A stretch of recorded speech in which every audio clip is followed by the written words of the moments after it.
Hello, Michellie Jones. How are you? Great, thanks, Mike. How are you doing Uh, as well? Oh, fantastic! It's so good to see your smiling face, and we all follow you and everything you do. I gave everybody the introduction prior to coming on with the two ITU World titles, the 2006 Ironman title, and that coveted silver medal in 2000 in front of your home crowd. And I was even sitting there in row 10, and just, oh my gosh, I'll never forget that as long as I'm around. Me But either. Michellie, it's great to have you on the VR show. With all your coaching you're doing, the competing, and you still work out all the time. Uh, the satisfaction of being able to now pass on what you've learned throughout the years has to be so gratifying. Yeah, that's the one thing that inspires me to coach. I want to share all that knowledge that I gained over the years as racing as a professional and now as an age grouper because back then you couldn't Google a workout. You know, back then we were figuring it out. The workouts that you're getting now, we went through all that back in the day when you didn't have like a Pacific triathlon coach. You couldn't like get on Training Peaks and like sign up to a coach and like sign up to a program. So, I feel that I have a lot to offer, and I tell my athletes, if I haven't done it, I haven't thought it, or it hasn't happened to me, it probably never will. Wow, great philosophy. And then the athletes, obviously, I truly believe, and a lot of others believe, that they need coaches to navigate, obviously, their training plans. But also, you must find out that you seem to help them navigate through their life. Yeah, and like right now, it's like, it's that time when, you really need guidance and structure. There's so many athletes that like are so unmotivated right now because they love the racing environment. But, as a coach, it's like our role is to keep you motivated, keep you focused, and realize that triathlon is a lifestyle. It's not just always about, I'm going to go do this race, and this race. I love that. That's the aspect of triathlon that I love. I love going to races, but let's face it, we only race like so many times of the year. The rest of the time, we're swim, biking, and running with our buddies. And, right now it's changed a little bit. We can do Zoom workouts, keep some smaller groups together. But like, this is the time to figure out what can I do to work on my weaknesses so that when I actually like not just get to race a VR race, but I actually get to race a competition where there are a lot of people around you. What are those things that I can do right now that's going to have significant impact? Because, when you start racing, you've got to think of fatigue.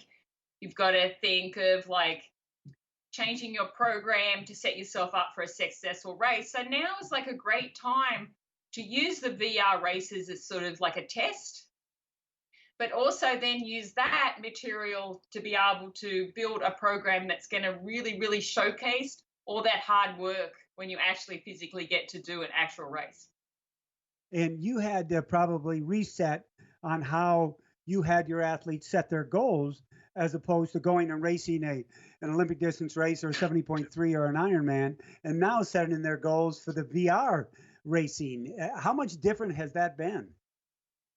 Well, what I love about the VR racing, it's an opportunity. You can pick like a short distance race and you can pick a long distance race. So I've been encouraging my long distance athletes to pick a short course race and my short course athletes to sort of like pick a long distance race. Because that way you're sort of pushing them out of their comfort zone a little bit, but you're also giving them a chance to sort of get motivated and get a little nervous about the race and to sort of feel what that feels with and deal with those pre-race nerves. But it's also a great way to measure up against the rest of the country. Like, you get so many more athletes at these VR races.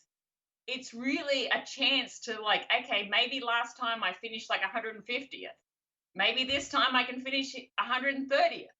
So, it's actually quite motivating if you sit down and look at it.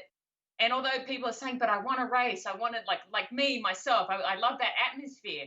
But this is a great test of your fitness against the rest of the world. And how many times do we get to do that? We don't get to do that very often because there's no limit to how many people can participate in these VR races. True, no limit at all, as a matter of fact.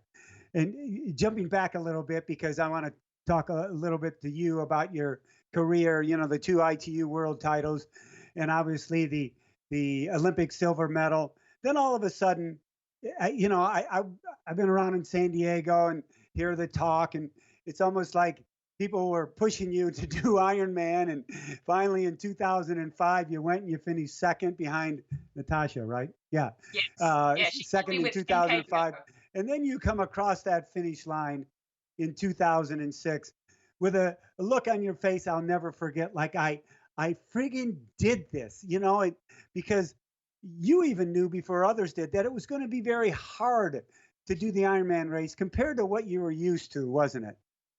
Well, yeah, you got to look in the factor. You know, I was definitely at the top of my game in short course, and one of the things that forced me into long course was not making the Olympic team.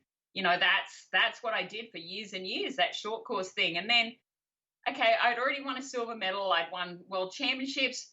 Okay, let's throw all that out the window and do an Ironman.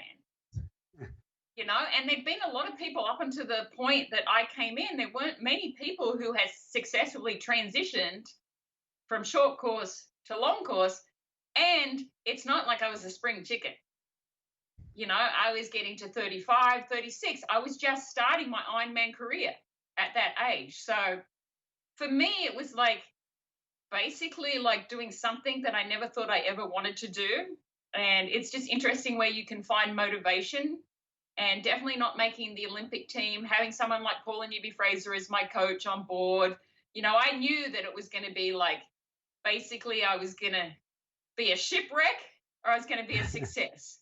And I think Paula's best words were, we got to turn you into a big diesel engine, no more being a speed demon. So instead of like, hey, Michellie, you better speed up, it was like, Michellie, you need to slow down. And, you know, that was, I think, the best philosophy for me, because I think otherwise I would have like just destroyed myself out there. But, you know, Paula taught me to be patient and to get stronger. And she'll tell you, like our first time in the gym, she thought I was the biggest joke because, like, you know, that really wasn't a huge part of my program as it is now, which is funny. But, you know, that's part of the learning process. But, yeah, it wasn't like getting in the gym and getting strong. It was about being fast. And part of that was like, as Paula said, I got to turn you into a big diesel engine. And then to actually achieve it and to like be thinking as you're running down a Leahy Drive, oh my goodness, I'm going to be the Ironman world champion. Like it really was like probably the most amazing and happiest moment at that point, because it was like, oh my goodness, I just did this. And, you know, how many people, and, you know, you look at the women's champions, there's not many women's champions because it got dominated by Paula. It got dominated by Natasha. It's like, there's not a lot of winners. So to be on that scoreboard as the winner and to be like my second ever Kona and to walk away with a victory, and how old I was, you know, I never thought it can happen. And when I did, as you know, I was a happy camper. Yeah, something I'll never forget. And your career has been dotted with so many successes, but then all of a sudden you find yourself back in the Olympic game in 2016 in Rio in the Paralympics when you guided Katie Kelly, blind athlete, on her journey to that gold. You take all your previous career, and I've heard you say this, and then all of a sudden you have this experience, and it seemed to top everything for you, didn't it? Well, you know, who would have thought after getting a silver medal that Ironman, I would be Ironman world champion, that would top that, right? Because, you know, your 2-hour race, I mean, the Olympics is awesome. And, you know, you only get to do it every 4 years and so many amazing things about it. And then Ironman, it's 9 hours. and then, you know, you think, you know, you're in your 40s, you're in your 45, you know, I was 46, 47. And it's like, oh my goodness, I'm going back to the Olympics. And it was so exciting to help somebody achieve something that, you know, I strive for. You know, I wanted to win an Olympic gold medal for sure. And now here's this opportunity to guide somebody to do the same. And like when we were running down the finishing chute, I think I was more excited than actually Katie because, sometimes when you're in the moment, you don't realize how huge it is. But when you've already been there, you understand how huge things can be. Often as an athlete, you'll look back and go, holy cow, that was pretty huge. And I think that's how I felt. Like the opportunity to race Sydney in the first ever triathlon and then the opportunity to guide someone in the first ever para-triathlon at the Paralympics. Like, how lucky am I? Like, everyone was saying, oh, thanks, Michellie, for guiding. I go, are you kidding me?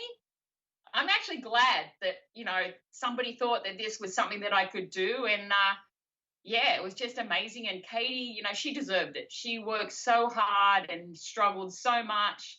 So to win the gold medal in Rio for her was definitely the highlight. It was beautiful. And then what a lot of people don't know, Michellie, is you are a master equestrian rider. You and your horses seem to be one. You ride almost every day. How much are you competing in equestrian? Are those events going on, or what's going on with that?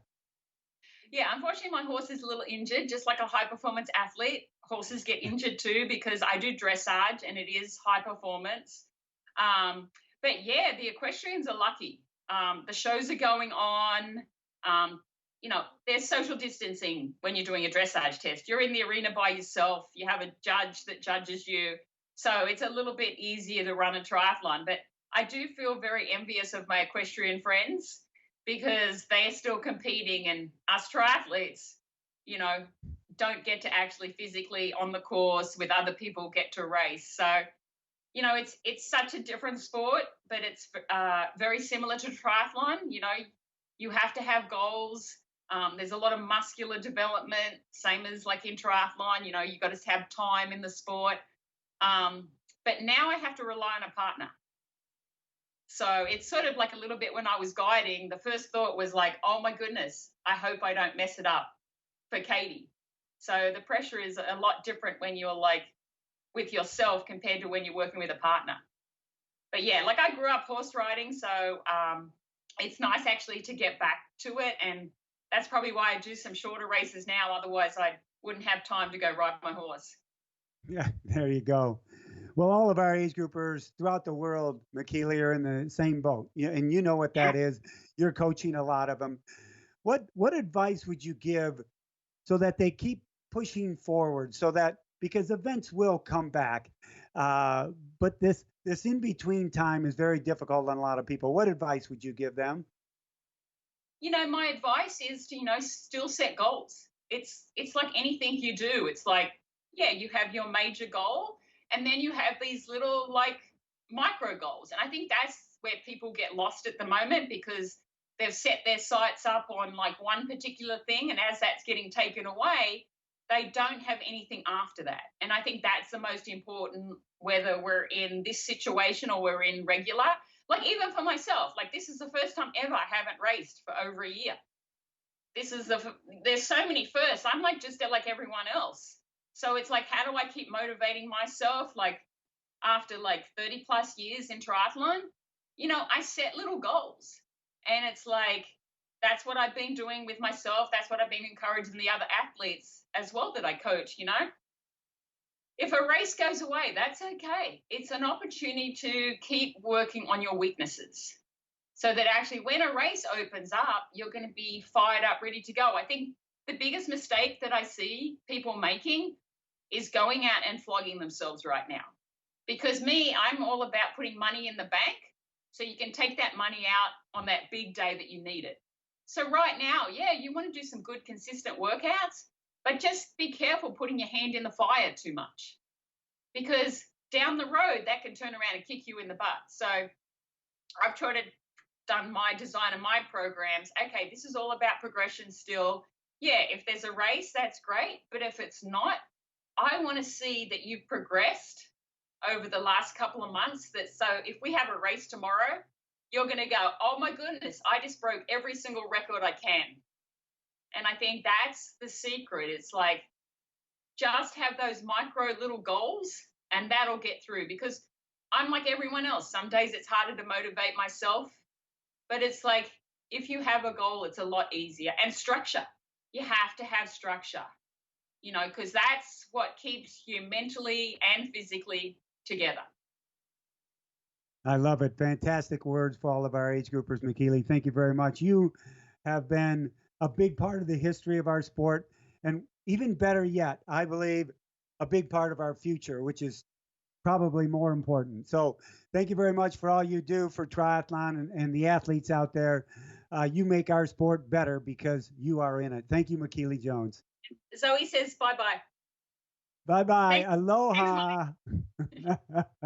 I love it.